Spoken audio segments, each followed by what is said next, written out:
We are quickly approaching the opening of Artprize. And tonight, one artist unfortunately scrambling to get his entry back together. A fire destroyed Michael Monroe's sculpture outside of Cathedral Square Sunday. Monroe is welding portions of the sculpture when a spark ignited inside of the artwork. Monroe says he'll try to rebuild by next week's opening of Artprize. A team of inspectors is trying to prevent accidents like these and the hundreds of exhibits. 24-hour News 8's Joe LaFurgie is live in Grand Rapids right now with more on that part of the story. Joe? Susie, I want to show you some of the activity here near the downtown area. This is one of the exhibits. It is huge, big wooden structure.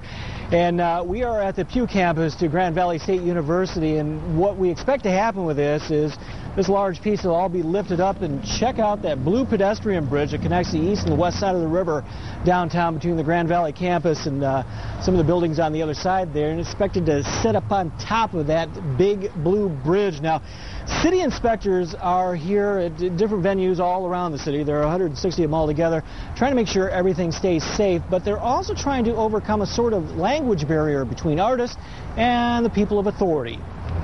Call them the Guardians of Artprize. Grand Rapids Fire Inspectors Ted Jensen and Joel McDonald are part of a team of city inspectors making sure Artprize venues and exhibits are safe. Today they're checking out the Ford Museum. 4 pieces of artwork will be displayed inside. 2 artists who will be occupying either side of that rail up here. 3, including a piece called Fire and Ice, will be outside. And as you might have guessed, the fire part of that artwork piqued Jensen's interest. The person who's doing the flames will have to have an operational permit. Mostly it's changing the mindset. We have to make sure that people are aware that when they bring things into a building, they can't block exits, they can't put them in a way that's going to impede someone from getting out of the building. Now, the people who run the Ford Museum are used to following the rules set up for safety. But artists, well, sometimes they can be a different breed. They do think differently than we do as a fire department. And that's where Todd Ernst comes in, the art connoisseur who's converted space in this Monroe Center storefront into a venue for artists.